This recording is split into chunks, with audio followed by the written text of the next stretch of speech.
Wow, what a way to start season 5 of The Boys. Like, this is already better than season 4 by light years. Season 4 felt like it had episodes that dragged on for too long or kind of like filler pacing in a way, whereas season 5's episodes 1 and 2 gets to the point, all the stakes are high up, everybody's coming at each other's throats, nobody's holding back anymore, character superpowers are at their peak, character arcs are at their peak, and you could kind of see some characters' story arcs come and close in full circle. And there's a lot of character growth within, Mercy and within Death in this episode. So in the beginning of episode 1, the Flight 37 is finally leaked by Starlight or Annie, and it's leaked at a public event that Homelander is at, full of politicians and news anchors and cameramen and everything.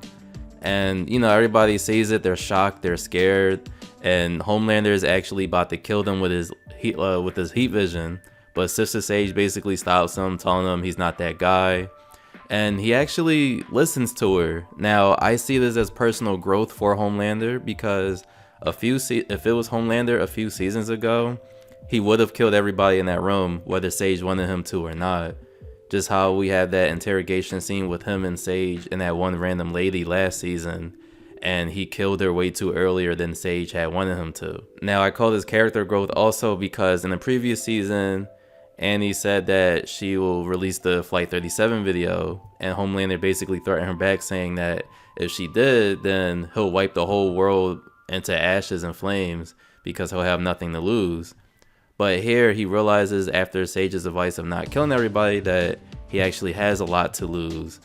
He's basically the ruler of the world. He has his son out there somewhere. He doesn't want to disappoint him more than he already has.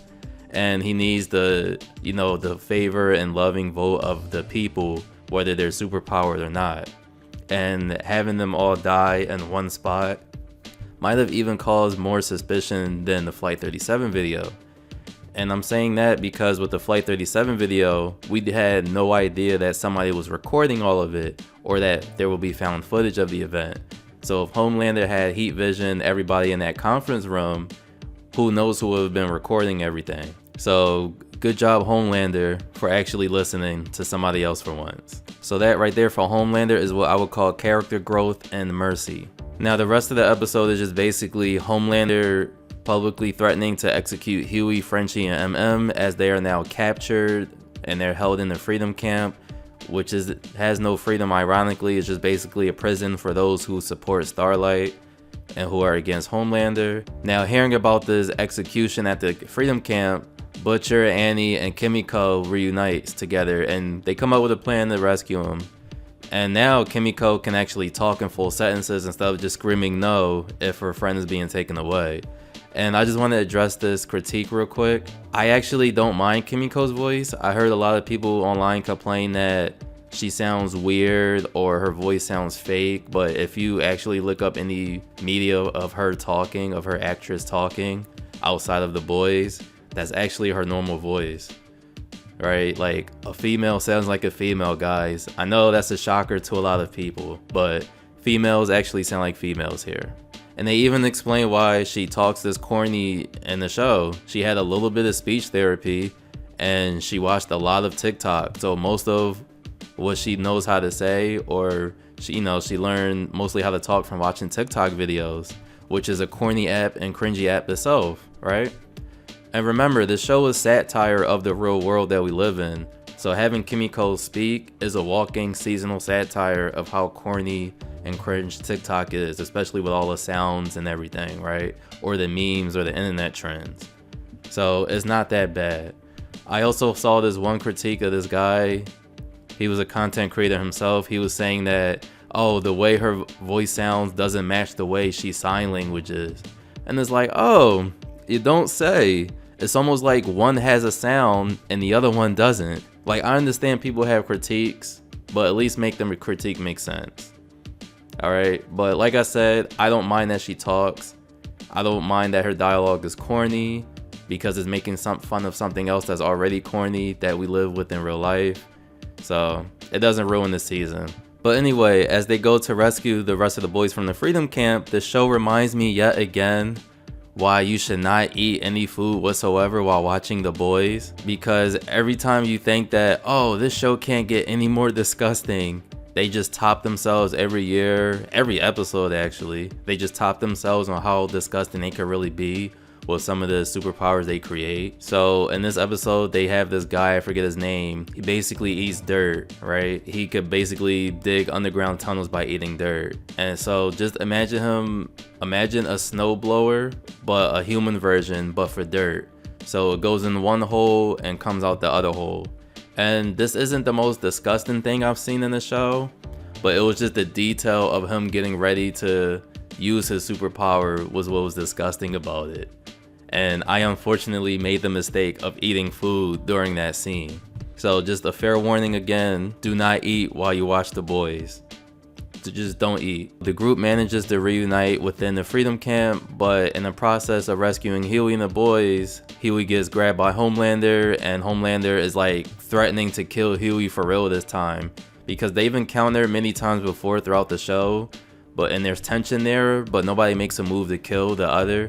This time, Homelander's not playing around because, as I said before, this is an all or nothing season. Everybody's at each other's throats, literally, as he has Huey by the throat. And it looks like it's all over for Huey, but A-Train arrives at the stop, right? And he has this scene that's kind of like the Quicksilver scenes from the X-Men Fox movies, which was pretty cool to see a nod towards that. And he manages to save Huey in the nick of time. And then after this, we get to see this really cool scene of A-Train versus Homelander, or at least a chase sequence, because you can't have a speedster in the show without a chase sequence. And we actually see that Homelander flies just as fast as A-Train runs. And I really like this part of the episode because this is like one of the first few times that Homelander is actually putting effort into a fight. Because in the world of The Boys, Homelander is the strongest one, outside of maybe Soldier Boy, right? But nobody else can compare to Homelander because everybody else is that much weaker. Now, there were people introduced in the Gen V show that has the potential to be at the same strength with them, or they have a power that could hold them off for a few seconds, but they're not going to beat Homelander in the fight overall, right? So having A-Train be one of the first few people to actually make Homelander put up a fight is amazing to see. And unfortunately, spoiler alerts just in case again, during this fight, A-Train has indeed made his final stop. A-Train is no longer with us on this world. There is no longer a fastest man alive in this world outside of Homelander now because he could fly fast. But the way he died, the way A-Train was set up to die, I really liked because I felt like it was a full circle moment. And I say it's a full circle moment because when we first are introduced to A-Train in season 1, he basically ran through, Huey's old girlfriend. He didn't care where he was running. He was just a careless speedster running down the street. This time around, while he's being chased by Homelander, he sees a girl in the same situation. She actually kind of looks like Robin too, the girl that he ran over, and he stops himself from running over and tries to go around her, but he was going so fast that the momentum launched him elsewhere off course, allowing Homelander to catch up to him. Now, I like this setup because it just shows how much of a person he's changed into rather than just being an object of Vought, right? He actually does enjoy being a superhero. He's come a long way. He does more heroic things, such as not running that girl over, because if he did actually run her over, he probably would have escaped alive. But he said, no, this whole thing with fighting against Homelander is much bigger than I am. So I can't kill this girl, even if it means saving my own life. So I have to save her life at the cost of mine. And it does cost him because, like I said, Homelander catches up to him. But even in his death, while he's getting choked out by Homelander, he's still laughing in his face. He's not sad about dying to Homelander because he basically tells him, you're trash, nobody will ever love you. And he's basically laughing in his face, telling him that he's a joke. Now, these are words that Homelander has heard throughout the whole show, but it is different from him because it's coming from one of the 7 members of Vought, one of the original 7 members of Vought. And Homelander even, considered A-Train as a brother, even though they never really had that relationship because their relationship has been negative the whole time. So yeah, A-Train started off as a bad character that we all wanted dead, and now he's a character that is actually dead that we wish would have stayed alive a little longer. So, this is something I would call a character growth and death. His dying act was undoing the same mistake that he made in season 1, which was not running right through a girl that was in the middle of the street for no reason. Also, side note, forgot to mention earlier, we learned what Ashley's new ability is from the Compound V she took in season 4, and that is the ability to read minds. Now, Ashley has some potential here to do some good damage. She could read minds of everybody at Vault, but not Sister Sage's, maybe. She might be too smart for that because Sister Sage could basically not read your mind, but she could calculate behavior based off of math. So she might be able to tell when Ashley could possibly read her mind. But Ashley could do good in other places. Maybe she can read the minds of other Vault employees, or maybe the president himself, or maybe Homelander himself if she tries hard enough, and she can maybe leak information back to Starlight. So, who knows? Overall, I give this episode a 10 out of 10. Beautiful first episode for season 5 of The Boys. Everybody's just going all out here, and we even get some emotional deaths that we didn't expect to be emotional. And I'm very excited for the direction that this show is going to go in, because this is the final season, and it actually feels like it's the final season, because things are just super, super, super, super crazy. Now we have episode 2, which also continues to escalate things further, because now we have a fully functional virus that's meant to kill all superheroes in the world. And this is the same virus that's been hyped up since season 3 and throughout the Gen V shows. However, they're not sure if the virus actually works or not yet. So what better test subject is there out there than someone who is rock solid? And not in the way you think. So this dude, Rock Solid, is from the team known as Teenage Kicks, which is basically the boys' version of the Teen Titans, if you will. And just imagine the Thing with lava inside of him. Or you can also imagine the Fear itself version of the Thing from the comics. And he's got this Stephen Hawking's things going on where he can't talk regularly. He has to talk through a computer because he kind of let himself go. He let himself get, obese and immobile.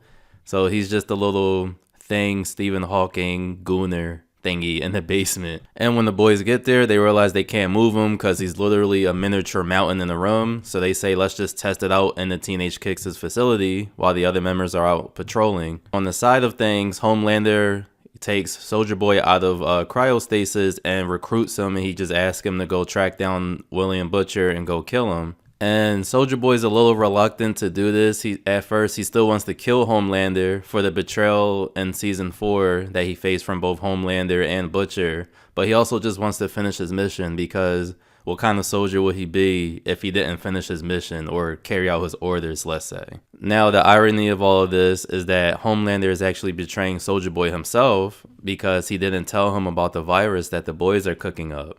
So when that comes into play later, Soldier Boy is going to realize that, oh, everybody's betraying me. And we also meet this girl named Countess Crow. You could kind of think of her as Raven from Teen Titans, but less powerful and doesn't have a multiversal demon living inside of her. And she just really doesn't want to be there. She's only working out of fear of not being killed by her own teammates or by Homelander and Vault themselves.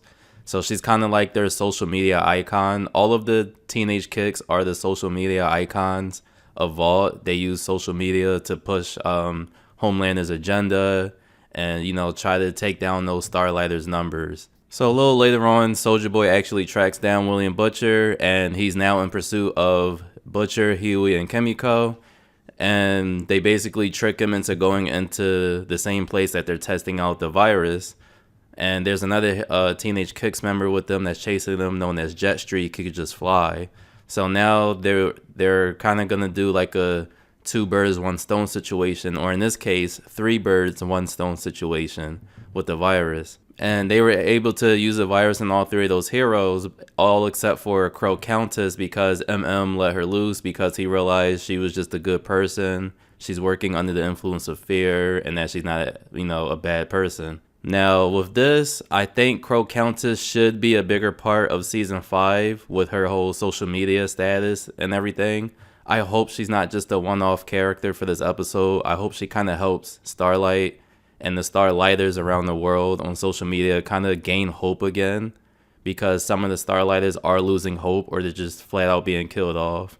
But maybe Crow Countess can use her influence to kind of even the level playing field, social media wise anyway. After that, it's safe to say that the virus does work. It does indeed kill Rock Solid and Jetstreak, and seemingly Soldier Boy too. Homelander's mentally breaking down because he technically just lost his father, the only father he ever knew of. But surprise, surprise, Soldier Boy wakes up in the same fashion of Michael Myers or Undertaker, where he's just laying down flat and the upper half of his body just rises. Now with this, I think it's because Soldier Boy has an older, more advanced version of the Compound V serum. The Compound V serum we see in present day isn't as strong as the one during Soldier Boy's era. That's why people like him or Stormfront were so powerful, because they had a different type, which was made by Godolkin, but he's also super dead now too.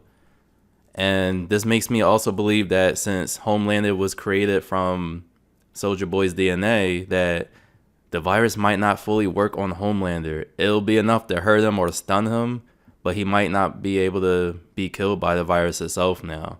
So I'm interested to see where they go with that. Overall, I give this episode a 9 out of 10. It wasn't as exciting for me as episode 1 was, but it was still a good episode. It really shows like the theme of going viral, right? Not only do we have the teenage kicks with their social media influence going viral and giving Vought the numbers against the Starlighters on social media in the world, but we also have the boys using the anti-superhero virus as well. So I really like that theme there, and yeah, I just can't wait to see what they do with the rest of the show. So that's going to be about it for my review of The Boys Season 5, Episodes 1 and 2. If you saw it, let me know what you think in the comments down below. If you haven't seen it yet, I highly recommend you go see it. It's really good. It's much better than Season 4 was, because that season kind of felt like some of the episodes were dragging, but here, like I said earlier, the stakes are high, everybody's coming for each other's throats, and there's no holding back. So with that being said, be sure to hit that like and subscribe button, and I'll see you guys on the next one.